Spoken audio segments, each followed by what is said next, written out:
ఏమొచ్చినాయి? చిన్న చిన్న మొక్కలు వచ్చినాయి కదా మన తొట్టిలో. మొక్కలు వచ్చాక కొంచెం పెద్దగా అయినాక ఏమవుతుందంటే మొక్కలకు కింద ఇంకేంటివి? వేర్లు. ఫస్ట్ మనం విత్తనంతో ఏం తయారవుతుంది? వేర్లు తయారవుతుంది.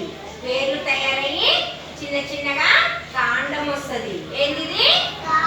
కాండం. కాండం ద్వారా మళ్ళీ ఆకులు వస్తాయి. ఆకులలో రకరకాల పండ్లు. ఏమేమి పండ్లు వచ్చినాయి మనకి?